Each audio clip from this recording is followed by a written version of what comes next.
저는 기아 주식회사 오토랜드 광주에 근무하고 있는 국가품질명장 유천호입니다. 자동차 공장은 많은 공정으로 이루어져 있기 때문에 자동차에 대한 품질적인 문제, 안전, 환경, 부품에 대한 문제들이 발생을 하고 있습니다. 저는 그 문제 해결을 위해 현장을 지도 코칭하는 업무를 하고 있습니다. 저는 국가품질명장에 소속되어 있는데요. 우리나라는 국가품질명장과 대한민국 명장이라는 두 개의 제도가 있습니다. 대한민국 명장은 고용노동부에 소속되어 있고 국가품질명장은 통상산업자원부 소속입니다. 대한민국 명장은 우리나라를 대표하는 명장으로 소개를 할 수가 있는데요. 사업체에 근무하고 있는 사람 또는 직접 사업을 운영하시는 사장님들까지도 대한민국 명장에 도전할 수가 있습니다. 그리고 국가품질명장은 기업체 내에서 정말 품질 활동을 하시는 분들을 대상으로 하고 있으며 품질과 숙련 기술을 같이 갖추고 있으면 국가품질명장에 선정되는데 훨씬 더 유리하다고 생각하고 있습니다. 자동차 공장은 실제 자동차를 직접 재조립을 하는 조립 공장, 그리고 품질을 관리하는 품질관리부서, 그리고 기계, 설비, 로봇을 관리하는 보전부서, 그리고 안전환경적인 문제를 관리하는 안전환경팀, 그리고 자재, 부품, 그리고 생산을 관리하고 있는 생산관리부로 나눌 수가 있습니다. 차체 공장을 먼저 소개를 드리면, 차체 공장에서는 프레스를 차체 외형을 가공을 합니다. 그렇게 되면 차체 공장에서 많은 로봇들이 그 차체 외관에 대해서 용접도 하고 도화도 부착을 하고 있습니다. 그렇게 차체 공장에서 완성이 되면 도장 공장으로 이동이 하게 됩니다. 그래서 도장 공장에서는 실제 차 외부에 있는 도장을 하게 되는 거죠. 칼라를 입힌다고 생각하시면 될 것 같습니다. 그리고 도장 공장을 거치면 실제 조립 공장으로 넘어와서 조립 내외장재를 부착을 하게 됩니다. 그러면 저희가 볼 수 있는 자동차가 완성이 되는 거죠.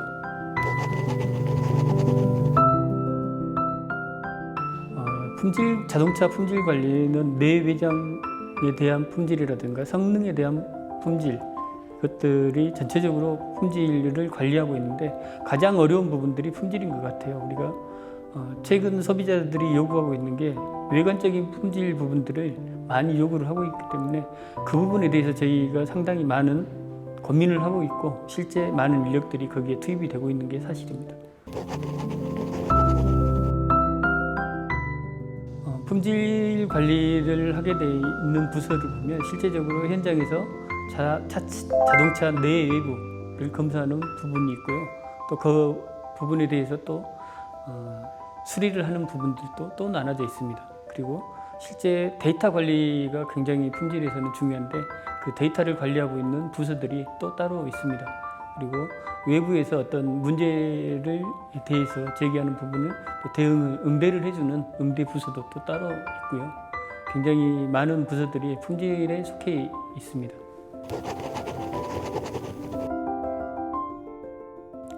보존하는 인력은 각 공장에 소속이 돼 있습니다. 실제 차체를 전담하고 있는 차체 보존, 그리고 도장을 관리하고 있는 도장 보존, 그리고 조립을 관리하고 있는 조립 보존으로 크게 나눌 수가 있고요. 보존 업무는 실질적으로 전문 기술 인력이 아니면 보존 업무는 할 수가 없습니다.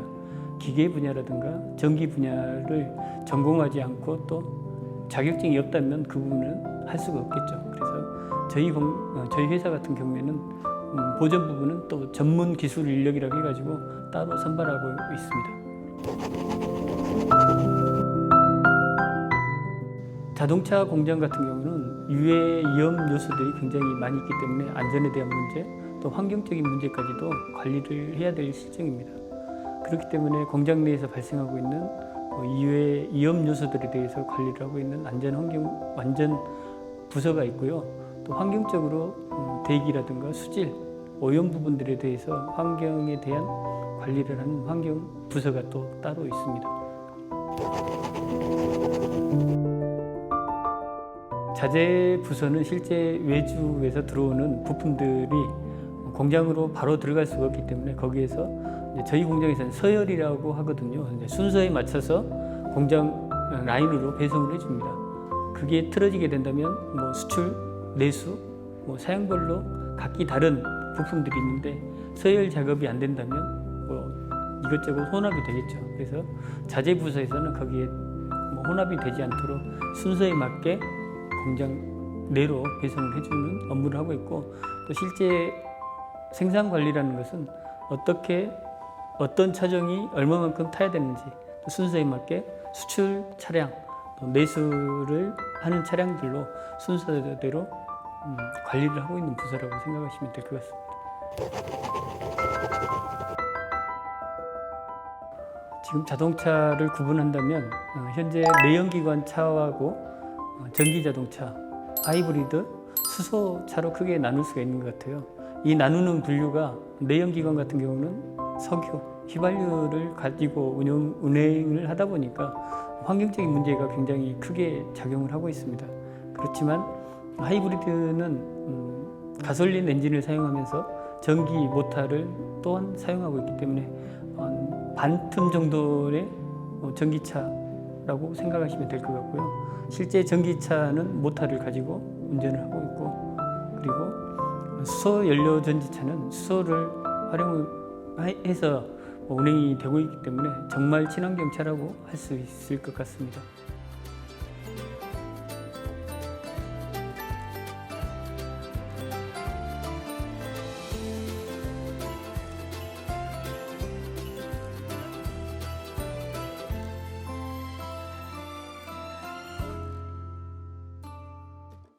그동안 이제 전기 자동차 원리와 전기 자동차의 운전 그런 걸 배웠습니다. 재밌고 매력적이었습니다.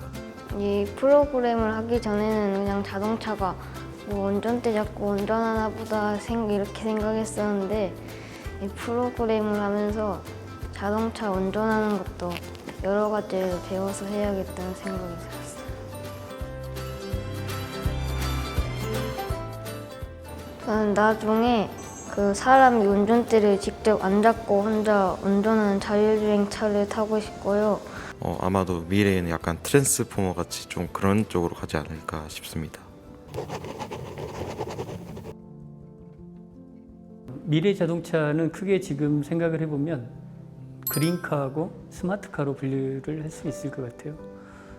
그린카 같은 경우는 기후 환경의 변화로 급속도로 내연기관이 사라지는 입장이고, 전기차라든가 하이브리드, 수소차 쪽으로 변화가 오고 있습니다.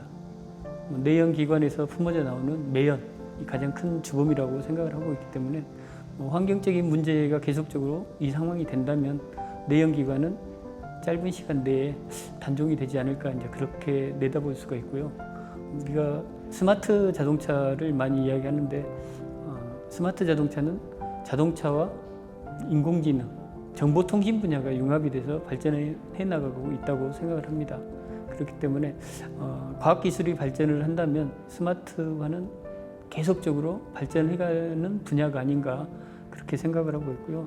자동차 회사에서도 실제적으로 완성된 경험 그리고 가치를 제공하기 위해서 많은 노력들을 하고 있는 것 같습니다.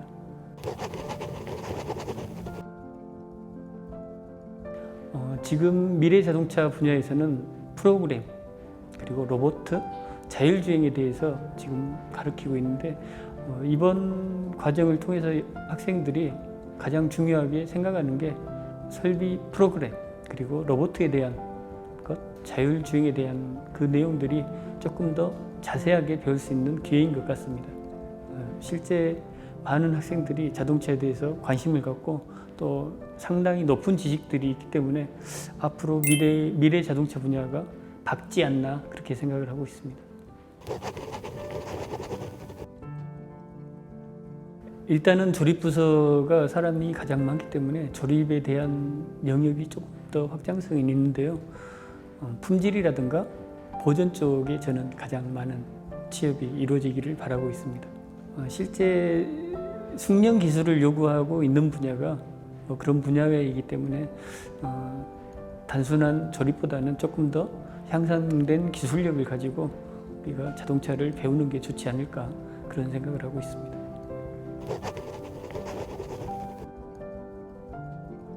지금 제 차로 2단계 이상은 되는 것 같아요. 차선 이탈 방지라든가 크루즈 기능이 되고 있기 때문에 고속도로를 운행을 해보면 정말 편하게 고속도로를 운전을 하고 제가 다니고 있습니다. 자율주행 기능이 물론 많은 문제점들이 있고 아직 법률적으로 해결해야 될 부분들이 많이 있기 때문에 아직까지는 자율주행이 완성 단계는 아니지만 머지않아서 정말 자율주행 단계가 오지 않을까 그렇게 생각을 합니다. 그 부분에 대해서는 레이더, 라이더, 또 카메라 기술들이 계속적으로 발전을 하고 있기 때문에 염려하신 그런 부분들에 대해서는 곧 해결이 되지 않을까 그런 생각을 합니다. 자동차 분야는 굉장히 기술과 과학이 발전하면서 확장되어 가고 있는 게 사실인 것 같아요.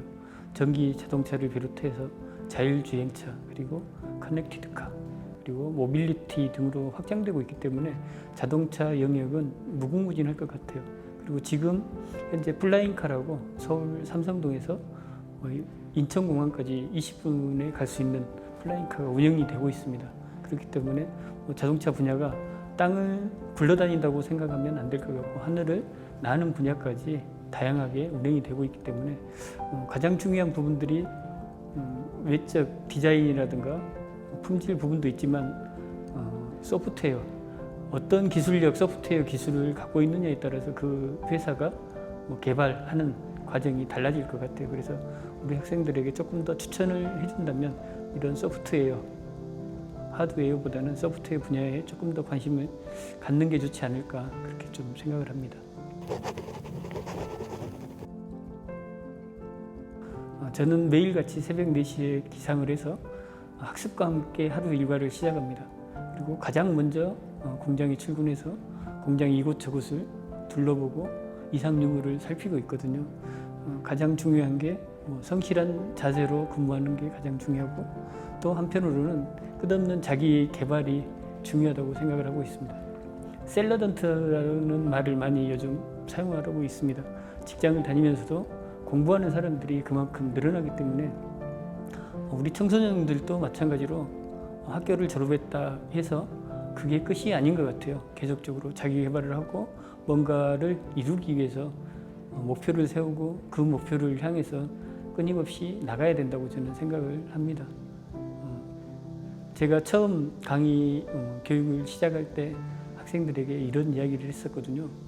어떤 목표를 세우고 그 목표를 향해서 끊임없이 도전하고 계획하고 또 뒤를 돌아보고 다시 한번 앞으로 정진할 수 있는 그런 자세를 가지라고 저희 학생들에게 이야기를 했습니다. 그렇기 때문에 정확한 자기 자신의 목표를 세우고 정진해 나가면 분명하게 우리나라를 이끌어갈 수 있는 기둥이 되리라고 생각을 합니다.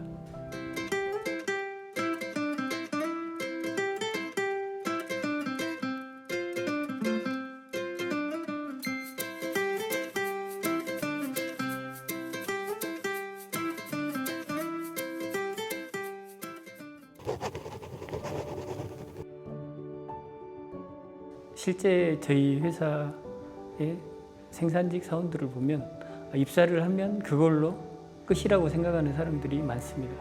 근데 끝이 아니고 다시 시작인 거죠, 우리가. 그래서 저는 그 부분에 대해서 굉장히 지금 후배 양성하는 부분에 있어서도 그 부분을 굉장히 강조를 하고 있습니다. 지금 제가 14명의 후배 사원들을 숙련 기술을 전수라고 하기는 좀 그러는데 숙련 기술자가 되기 위한 과정을 가르치고 있습니다. 그래서 가장 강조를 하고 있는 게 끊임없이 노력하는 것, 그리고 어떤 목표를 세우면 끝까지 해낼 수 있는 추진력이 굉장히 중요하다고 많이 강조를 하거든요. 가르치고 있는 분들이 숙련 기술인이 되리라고 저는 생각을 하고 있습니다.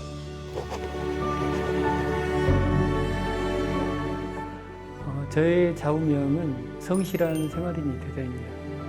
저희 고등학교 은사님께서 학급 급훈을 정하잖아요. 그때 3학년 학기 초에 들어오셔가지고 가장 먼저 했던 이야기가 성실한 생활인이 되자라고 이야기를 하셨거든요. 그래서 그분을 가장 존경하고 지금도 그분의 영향을 받아서 성실한 생활인이 되자라는 저희 집 가훈이기도 합니다. 그래서 아주 성실하게 생활하고자 노력하고 있습니다. 때로는 게을러지고 싶을 때가 있습니다. 그렇지만 자신의 정확한 뚜렷한 목표가 있다면 그렇게 행동하지는 않을 거라고 생각합니다. 모든 젊은이들이 또 그렇지는 않을 거라고 생각을 해요. 그래서 뚜렷한 목표를 세우고 그 목표를 향해 나간다면 저와 같이 새벽 4시에 기상하지 않을까 그렇게 생각을 합니다.